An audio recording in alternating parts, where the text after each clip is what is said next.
Alô, amigos, bem-vindo em mais um Debatendo Joana de Ângeles, no canal da Mergues. E hoje, com alegria, estamos aqui recebendo o nosso querido Fabiano Selbach, já colabora conosco, também ajuda junto ao AMI Brasil, e é trabalhador da Sociedade Espírita Bezerra de Menezes, aqui em Porto Alegre, onde coopera nos estudos doutrinários, em especial nos trabalhos de filosofia e espiritismo. Aliás, o Fabiano tem um canal bem interessante, justamente que faz essa relação da filosofia e espiritismo, e para quem não conhece, vale a pena lá entrar no YouTube e beber dessa fonte interessante que é o canal que ele oferece. Bem-vindo, Fabiano, ao nosso encontro. Obrigado, amigo. E a nossa ideia, né, Fabiano, assim, é poder pensar, né, a figura de Jesus, né? Jesus a partir da perspectiva de Joana de Ângeles, como é que ela olha, né? Como ela percebe, como ela nos apresenta Jesus, né? Essa figura ímpar que, segundo a benfeitora, é o arquétipo do homem integral, é a figura que representa o estágio mais evoluído que nós podemos conhecer e vivenciar, e, como ele mesmo diz, ele é o caminho para a verdade, para a vida. Então, é um momento especial esse aqui, que o Fabiano e eu vamos começar a trabalhar e pensar um pouquinho a partir das ideias de Joana de Ângeles. Então, eu gostaria já de trazer, né, Fabiano, você para a nossa conversa e provocar, né? Como é que tu vê, quais são os elementos, né, que tu percebe no trabalho da benfeitora, na série psicológica, essa questão, né, da figura de Jesus, da presença de Jesus, do homem Jesus. Então, vamos conversar um pouquinho sobre isso. Olá, meus amigos. É com prazer que eu estou aqui para dar uma contribuição, falar um pouquinho da benfeitora neste programa da AME e da Mergues, principalmente.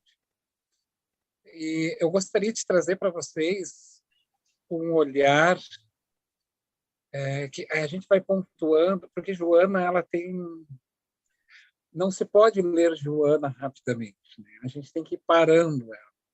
Não somente, do meu entender, no sentido de poder interpretar as palavras dela, que no grande público, de certa forma, eles acabam, né, de uma forma, digamos assim, mais genérica, dizer que ela é mais difícil no seu entender.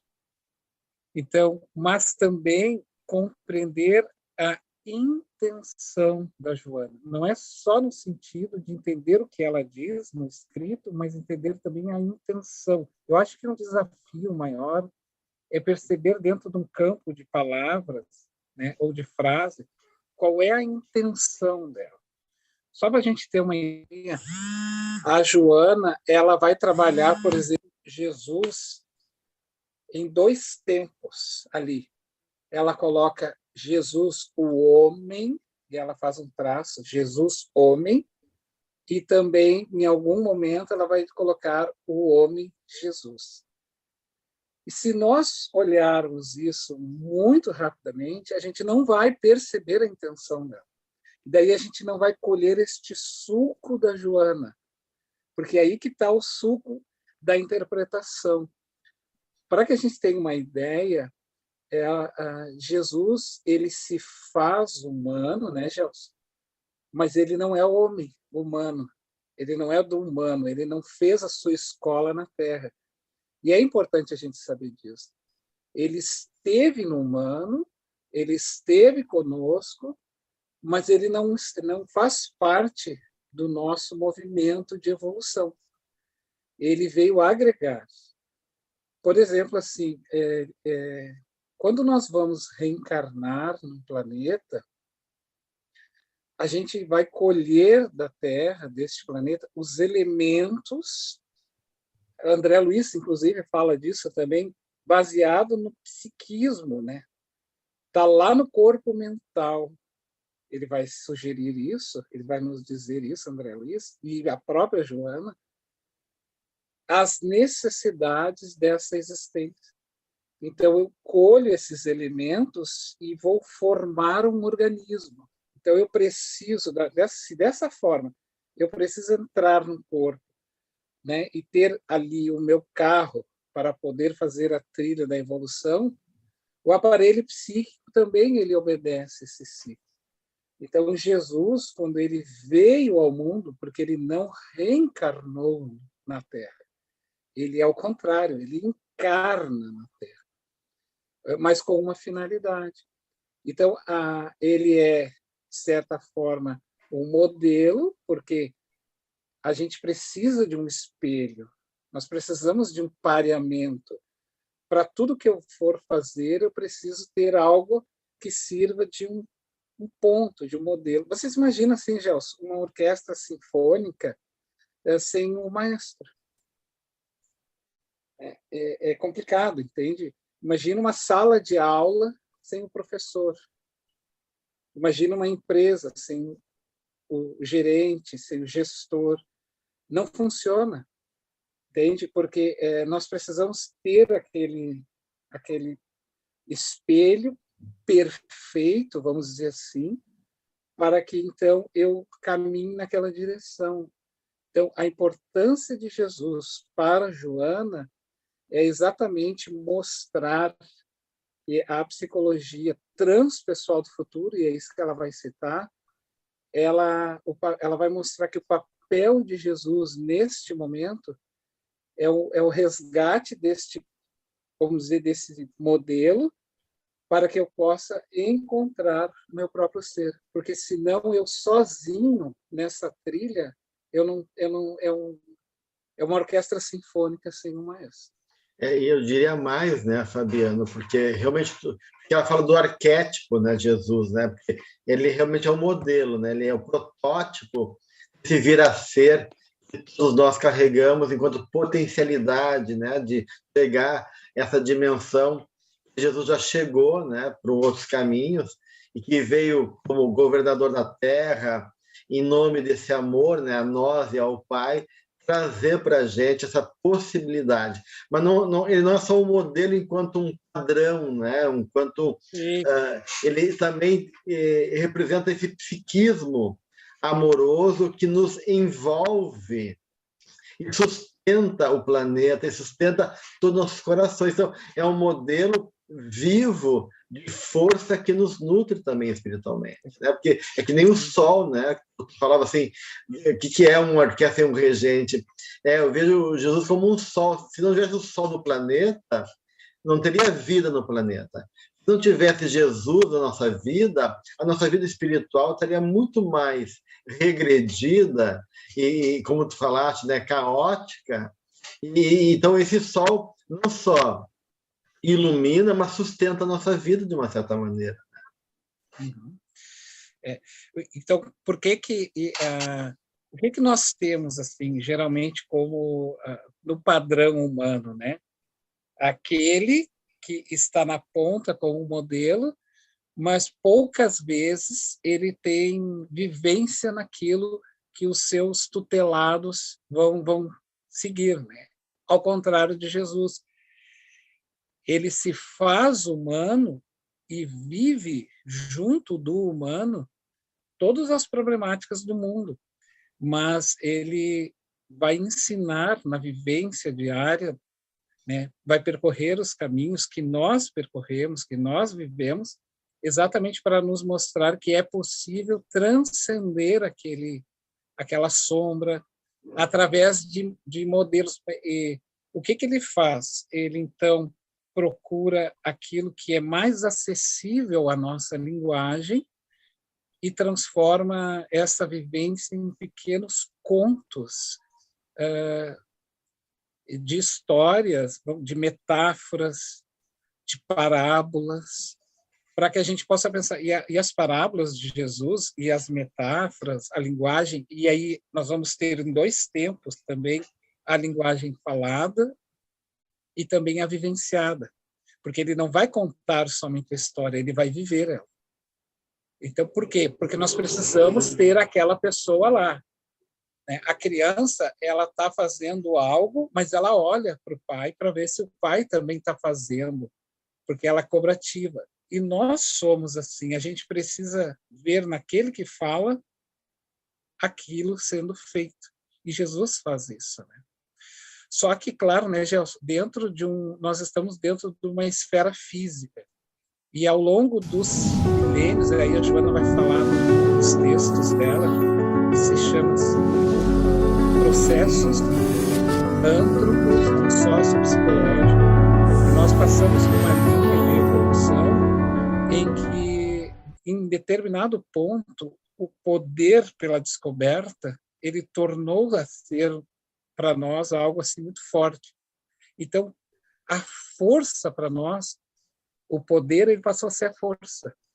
Então, tudo para nós está referenciado assim, tu tem força, tu tem poder. E Jesus, ele faz ao contrário, ele não demonstra força e demonstra um outro poder. E aí entra um atrito entre nós, porque ela vai citar, ela vai falar que os próprios discípulos de Jesus não entendiam isso, porque eles estavam tão emergidos numa sombra coletiva de que queriam poder, que queriam status, que em determinado momento eles brigam entre si, porque eles queriam saber quem era mais importante para Jesus.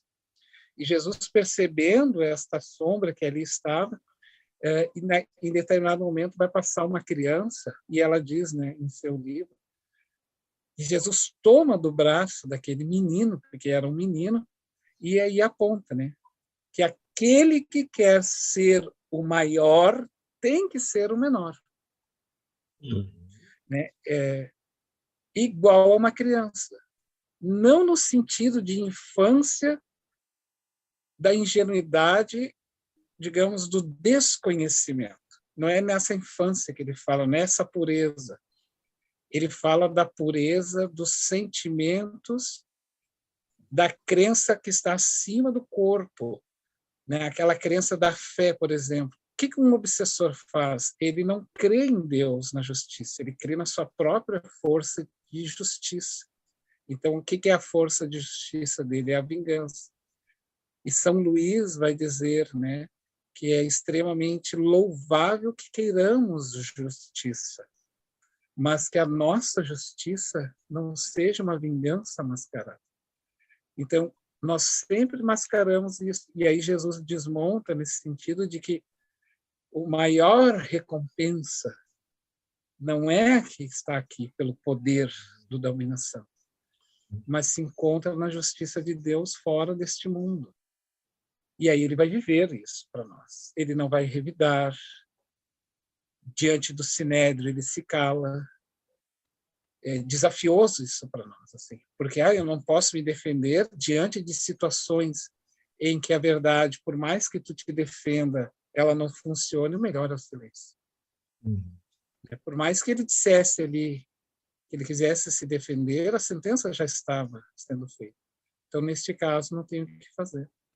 É interessante, né, Fabiano, porque já traz para nós, o público que está assistindo, as 3 dimensões de Jesus para a proposta da benfeitora, né? O Jesus modelo, né? Esse arquétipo que representa essa força viva como uma orientação, né? Uma fonte de organização e de fomento dos potenciais nossos. Então, esse espelho que tu fala, né? De outro lado, tu apresenta Jesus psicólogo, né? Que está ali compreendendo os dramas da humanidade e sabe com maestria, né, penetrar a alma de cada um, o coração de cada um, e falar na linguagem e criar um contexto favorável e conduzir aquelas mentes de maneira que esse despertar vai se dando. Então, a gente vê o Jesus psicólogo e também o Jesus como nos mostrando o caminho da individuação, né? Quer dizer, é justamente as grandes questões da vida, né? Os grandes desafios que a gente vai ter que enfrentar e que, de uma maneira, então, Jesus trouxe as temáticas fundamentais da existência. E vivenciando essa temática e demonstrando, como tu falaste, na sua própria vivência, né? Esses caminhos, né? Esses processos psicológicos, espirituais que nós vamos ter que vivenciar e construir e de uma maneira, então, caminhar, né? Fazer um movimento da qual a gente não tem como fugir, são questões que se impõem, e ele vai demonstrando também como é que vai se desvelando esse caminho da individuação, que a Joana vai colocar como uma plenitude, como uma felicidade também. Então, a gente vê 3 aspectos aí da benfeitora, né? Jesus modelo, Jesus psicólogo e Jesus apresentando o caminho da individuação. E tudo isso nesse momento, acho tão interessante isso. Inclusive, por exemplo, quem transitou por outras... E nós todos transitamos por outra religiões, denominações religiosas, e se não transitamos, a gente sabe. Por exemplo, quando tu entra numa igreja e tu vê, assim, nas paredes dessa instituição, a Via Crucis, por exemplo, né, as estações em que Jesus viveu, aquilo ali são momentos em que não só individualmente o sujeito vai viver na sua trajetória evolutiva, mas também a sociedade. Então, nesse inconsciente pessoal e coletivo, vai viver aquilo. Por exemplo, o momento em que ele carrega a sua própria cruz, que é o peso, né, estar no corpo, os desafios, a questão da justiça. Por exemplo, ele é amparado com a água, né? Então, ele bebe daquela água, alguém chega e para e dá água para ele. Aquele momento vem dizer que, em dado momento da nossa existência, nós vamos sempre ter o amparo de alguém desconhecido, porque a pessoa que fez isso. Depois ele vai ser ajudado a carregar a sua cruz, é o amparo, mas nada disso vai evitar a sublimação da crucificação, que é o despertar, ao colocar a coroa, é o despertar do grande chakra maior, do centro de força maior, né? Da autoiluminação, da plenitude, da completude. Então, ela vai dizer, só para encerrar essa minha fala, ela vai dizer que ele não só iria ser esse psicoterapeuta para nós na Terra, mas ele também cravaria, ele, vamos dizer assim, ele carimbaria na nossa alma, e ele saberia que aquelas pessoas que estavam ali amanhã gritariam em nome dele, falariam em nome dele. Não agora, não naquele momento, mas no futuro. De fato, ninguém consegue ficar impassível, insensível a ele, né? Ou tu amava, ou tu odiava, mas a Jesus incomoda no bom sentido, desacomoda, provoca, mobiliza, né? E o papel dele é justamente esse, né? Quebrar, né, ilusões, provocar, demonstrar nossas contradições de maneira amorosa, cuidadosa, sutil muitas vezes, mas não menos profunda, né? Então, como eu falei, ele deixa uma marca profunda em nossa alma. E quando tu falava desses processos todos que ele vivenciou, a gente vê que nada é por acaso.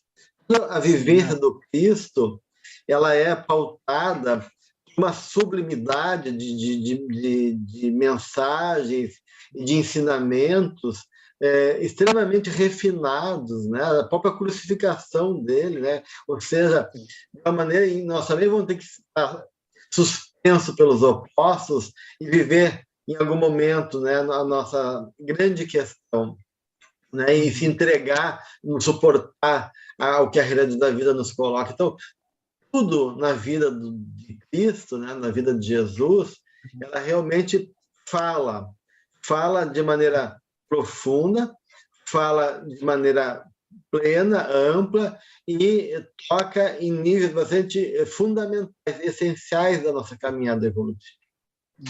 Se tu for, por exemplo, perceber, olha só, vários momentos, por isso é importante, quando a gente vai ler a Joana, a gente ter esse cuidado intencional. Claro que isso a gente não vai conseguir isso sempre, né? Mas tentar imaginar,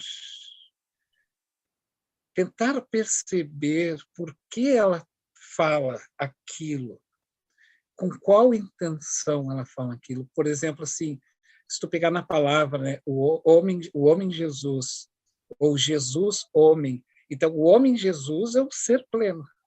O Jesus homem é o homem encarnado, mas que não está fora do ser pleno.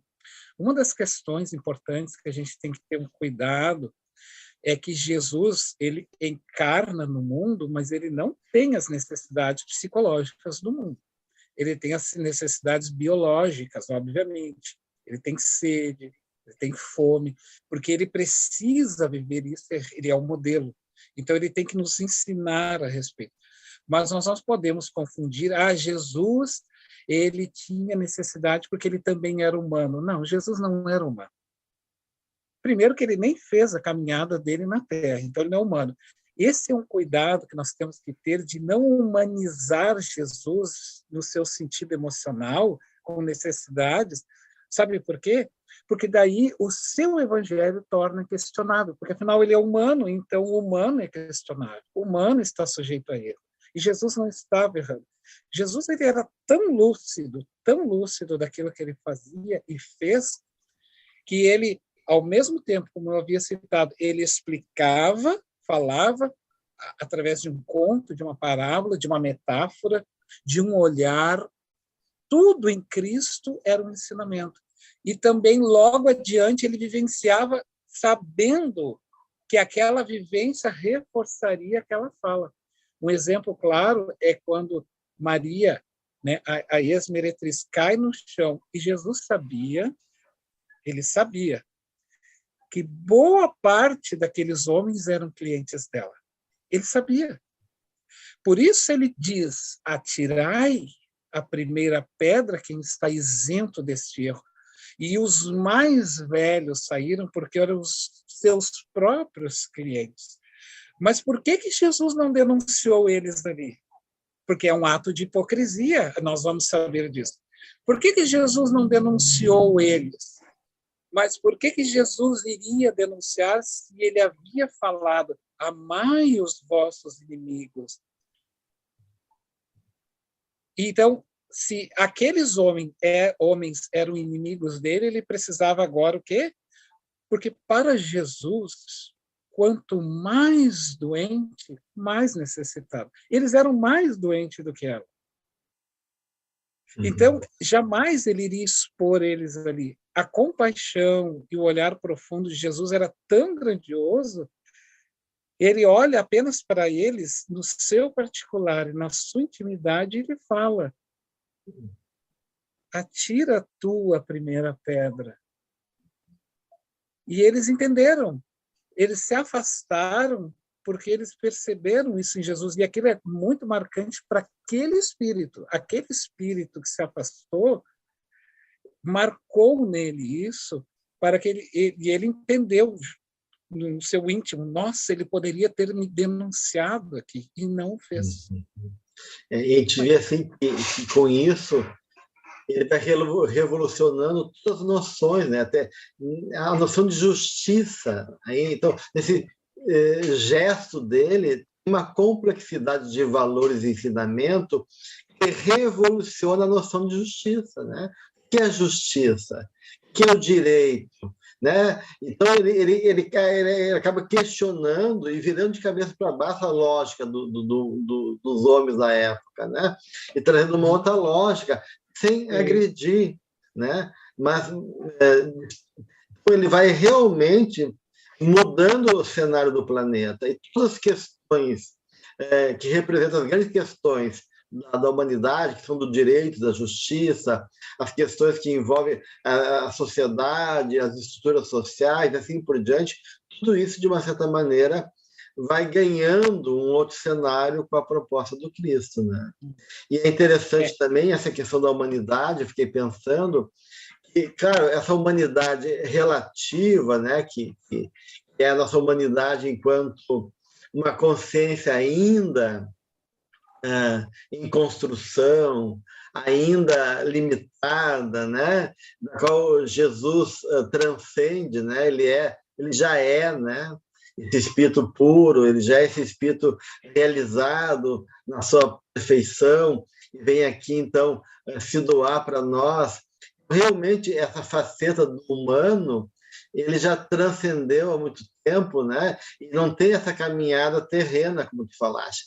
Mas Joana fala da humanidade real também, né?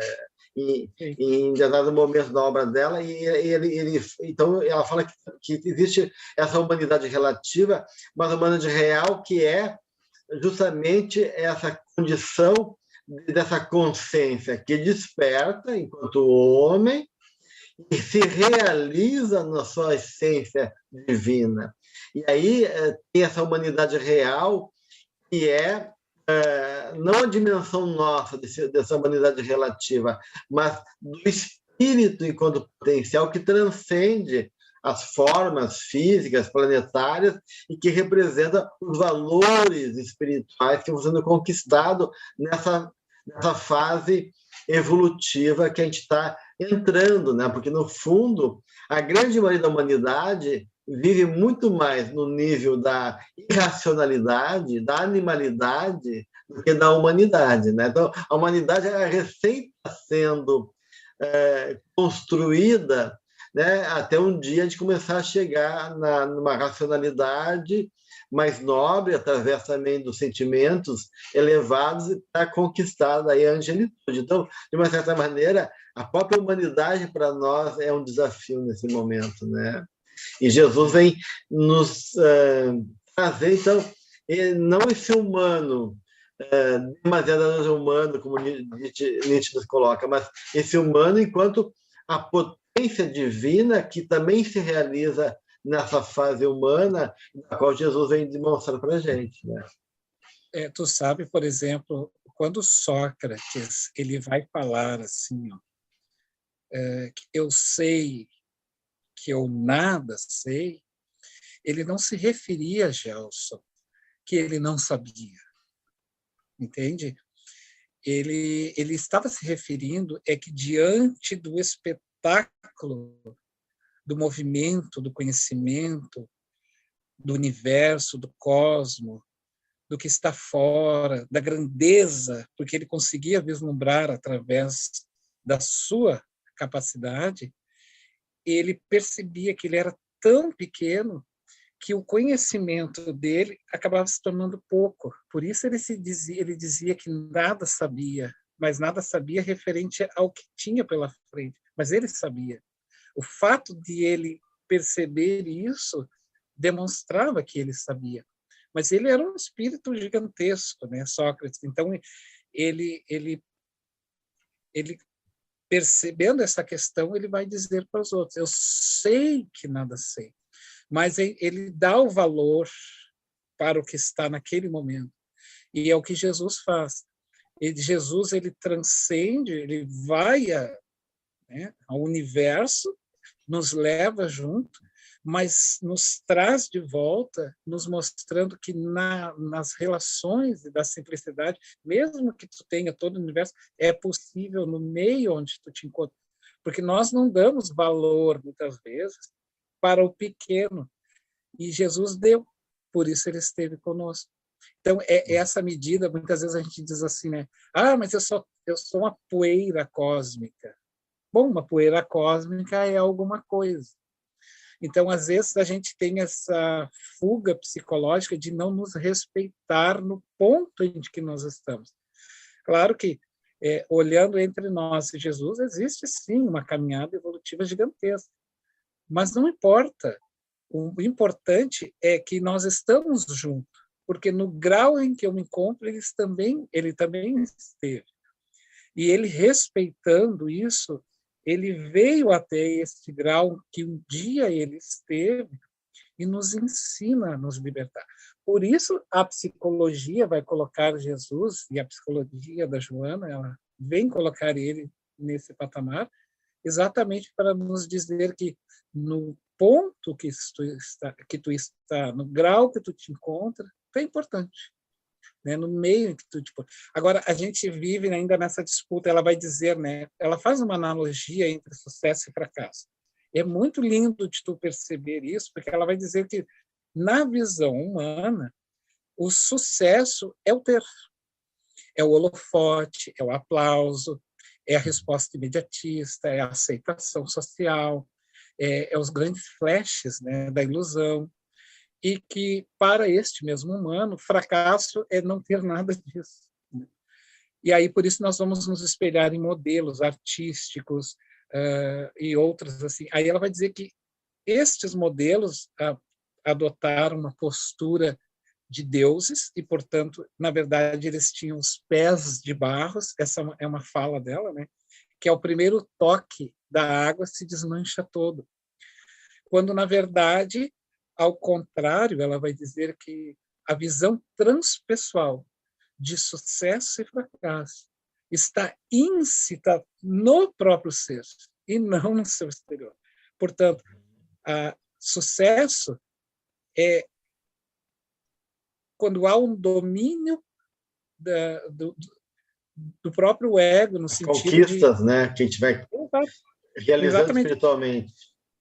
E aí, nesse aspecto, ela vai dizer que quando nós saímos da ilusão do corpo, né, que é necessária, ela é necessária para que a gente faça a evolução, mas ela é um aglutinado que nos fecha e que nós atingimos a capacidade plena quando desencarnamos, daí temos uma condição melhor de raciocinar e ver tudo do alto, como pássaros.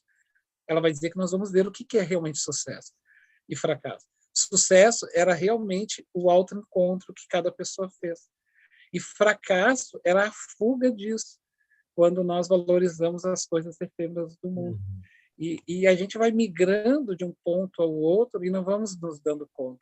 Aí ela faz também um paralelo entre as igrejas medievais do passado, que era a proteção em que nós buscávamos, aos shopping centers de hoje, que continuam sendo as nossas igrejas modernas. Ela nos mostra que, nesse sentido, que esses grandes conglomerados, porque a gente aponta para isso a força. Não, é grande, tem poder, então ali tem poder. Quando, na verdade, o verdadeiro templo é aquele que nós vamos construindo tijolo a tijolo no íntimo do ser. Por isso, ela vai dizer que a psicologia sem Jesus, ela passa a ser sempre a cura para o outro, e não no sentido de que, como se houvesse um antídoto, toma isso, está curado. Né? Na verdade, a Joana vai dizer que ela é uma construção de uma conscientização, né, destas sombras, em que tu vai tornando elas um pouco mais consciente e vai se tornando pleno vagarosamente, paulatinamente, sem precisar necessariamente fazer isso. Isso está muito claro na máxima de Jesus, quando ele diz que o reino de Deus está dentro de nós, né? Ele realmente tira o foco nesse homem exterior, nesse tempo de pedra, como tu falou, para que a gente possa ter um tempo vivo de Deus, né? Quer dizer, vivenciar o divino em cada um de nós. Então, realmente, Jesus inaugura essa fase da vida interior, né? Do homem interior, da subjetividade, como as questões do nosso mundo íntimo, as questões daquilo que nos move enquanto desejo, enquanto intenção, enquanto natureza, enquanto valores, enquanto sentimento. Então, de uma certa maneira, ele vem realmente quebrar, né, essa inconsciência que, infelizmente, a gente vive ainda, né, para fazer esse caminho de autodescoberta, né, de poder, esse caminho de essa viagem interna, né, e se encantar, né, desvelar as possibilidades ricas que trazemos dentro de nós, mas que, infelizmente, ainda a gente não acredita, né, mas que Jesus acredita em nós, investe e permanece, né, trabalhando em nosso favor, mesmo que a gente ainda não tenha consciência e vire as costas para a sua mensagem. por isso, ele sendo grande, porque ele vai viver isso, né? Ele não apenas vai dizer Jesus. Ele é grande, Jesus. Se nós pudéssemos, olha só que interessante, se nós pudéssemos medir em tamanho, vamos supor que isso não tem como, em tamanho de expansão de capacidade psíquica, de amor, Jesus é maior que a Terra. Claro. Então, aí vocês imaginem que ele se fecha pequenininho para ficar conosco, e aí tem um outro ensinamento, né? Que o maior, ele é o menor. Mas é nesse sentido, dessa capacidade de estar junto, né? Quando, mais ou menos hoje, no campo da didática infantil, a gente vai aprender, por exemplo, que quando conversa com uma criança, tu te abaixa para ficar pertinho dela e não fala, não te curva, né? Os professores modernos já vão dizer isso, não, quando tu conversar com uma criança, não olha ela de cima para baixo, mas te abaixa, te ajoelha e conversa junto, porque aí há um entendimento. Então, ele é igual, ele está perto, mas ele tem algo de diferente. O que é isso? Né? Por isso Jesus as pessoas amavam Jesus, as mulheres amavam Jesus, não era pelo homem sexual, não era isso. É porque Jesus olhava elas de uma forma como todos os homens jamais olharam. Porque na época de Jesus, os homens desejavam as mulheres, e Jesus não desejava as mulheres. E elas não desejavam também. Elas olharam ele como um ser que as compreendiam, porque naquele período as mulheres eram incompreensíveis, né? Nós vamos ver, então, aí a própria Joana vivendo na sua época com Jesus.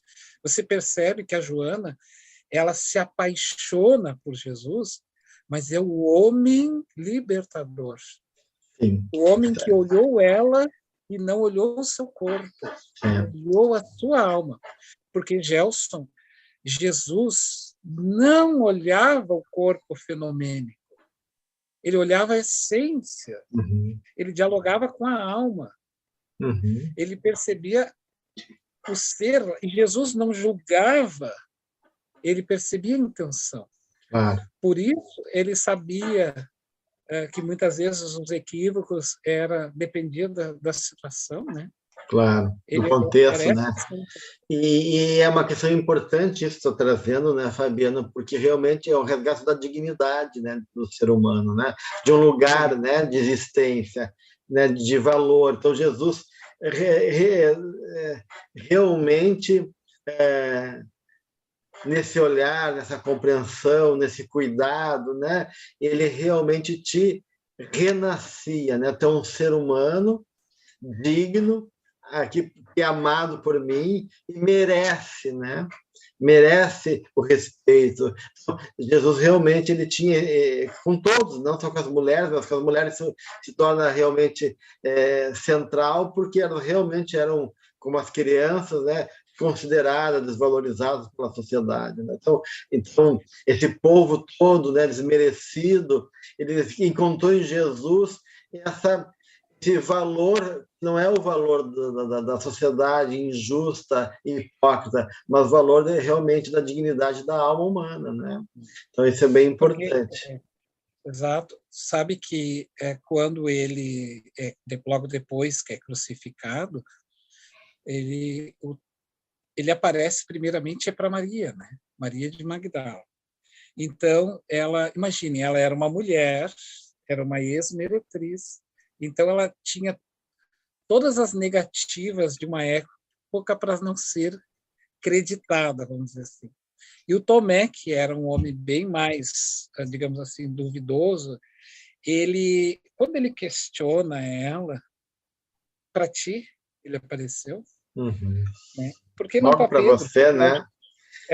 Por que não para Pedro? Porque, afinal de contas, Pedro vivia em regime de intimidade e Pedro era pedra. Então, o João, que é o discípulo mais querido, né? O João. E aí, quando Jesus aparece naquele momento, e aí Joana traz, olha que interessante, o olhar psicológico, a importância de Jesus neste momento para nós, no trato da nossa própria existência conosco e com os outros. Essa psicologia que faz com que a gente reflita o outro de uma forma diferente, por isso ela puxa Jesus e amarra ele na psicologia e vai sustentar em toda a sua obra, porque em todas os seus escritos nós vamos encontrar a palavra de Jesus. E aí, quando Tomé, então, quando Jesus aparece em espírito, ele pega a mão de Tomé e coloca sobre a sua ferida ali. Ele não queria dizer ao Tomé, vai dizer Joana, sobre a sua ferida. Mas daí, quando ele diz assim, entre outras palavras, por isso é importante a gente ver a intenção da Joana e ver a intenção também de Jesus, sempre nos textos, ler devagar. Ele vai dizer assim, não era porque ele estava ali vivo, e tu não crê em mim porque eu estou aqui vivo. Não, não era isso. Ele estava dizendo assim, ó, crês, Tomé? Aí eles tomam um espanto. Aí ele olha para Jesus e entende que Jesus quis dizer assim para ele, por que não ela? Por que não ela, Tomé? Por que não ela? Ou, entre outras palavras, né, nós poderíamos interpretar assim, mas afinal de contas, tudo o que eu falei, tu não entendeu? Sim, como é que tu não entende o porquê dela, né? Que ela superou todos os obstáculos, né? Ela é a pessoa que mais se transformou, né? Todos aqueles espíritos obsessores, a entrega dela de amor no Vale dos Leprosos, a maneira quando ele questiona ele está dizendo tu não entendeu muito bem ainda o que é essa fé, né? A tua lógica ainda não é uma lógica dos homens, não a lógica que eu trouxe para vocês, né? Exatamente. Muito bem, a gente está com o nosso tempo já esgotando, né, Fabiano? Então, esse é apenas uma pálida ideia, né, que a gente está oferecendo aqui de algum processo ligado ao pensamento de Joana em relação a Jesus, né? A gente vai ter possivelmente um outro momento, né, para a gente poder dar continuidade, já que esse primeiro momento dá para a gente poder introduzir um pouquinho, né, essa imagem do Cristo, de Jesus, e a riqueza que Joana nos oferece em relação à pessoa de Jesus, da complexidade dele em nossas vidas. Queria fazer alguma coisa mais para encerrar esse momento, Fabiano? Só para dizer que esse processo de gratidão, né, que Jesus tem em se tornar pequeno, que aquele que se torna pequeno no sentido sabendo da sua grandiosidade interior, ele é um espírito, tem um alcance espiritual maior, porque ele se torna tão grato a Deus, tão grato, porque ele vai dizer assim, obrigado, Senhor, que é o Pai, né, por ter me tirado do deleite da minha opulência. Nós temos noção de onde é que Jesus vivia e morava, porque ele saiu deste paraíso onde ele se encontrava, e tu me reduziste ao nada, ao pequeno, né? Então, Jesus, quando entra nesse mundo físico, ele já nos diz na sua entrada, no seu momento de entrada, que o pequeno tinha um valor muito grande para ele. E ele, então, nasce pequenininho e começa a dar o exemplo para nós, desde criancinha, dessa evolução, dessa transcendência. Aí eu queria encerrar minha fala lendo um trecho dela, posso aqui, da Joana? Sim. Ela diz assim, ó, Jesus e o Evangelho, à luz da psicologia profunda, procedentes de outras moradas deditosas e superiores à Terra, dominada nos reinos celestiais, Jesus homem, exemplo de amor e abnegação. Sem subterfúgios e com decisão veio convidar as suas criaturas a segui-lo. pois que somente assim alcançariam Deus pelo conhecimento, pelo sentimento, integrando-se no psiquismo superior que dele dimana. Então, sabe aquele ditado, para encerrar minha fala, que diz assim: quem fala, melhor exemplifica?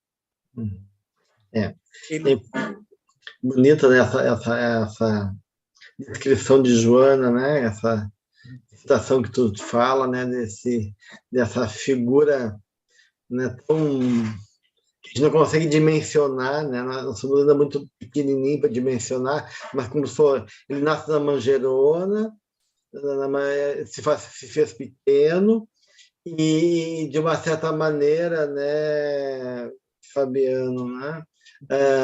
Isso mostra, né, que há o maior prazer, né, para o espírito evoluído, né, a maior alegria é servir a Deus, né?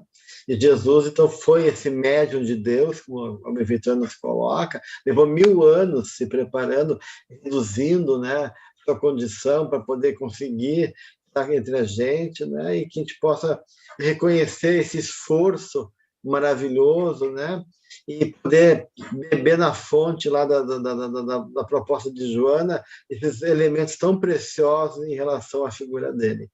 Eu agradeço aqui o Fabiano pelo carinho, pela presença, e com certeza teremos um próximo encontro para poder tratar um pouquinho mais sobre a figura do Cristo, porque tem muita questão ainda para ser discutida, tá bom? Um grande abraço a todos, até uma próxima vez. Um abraço.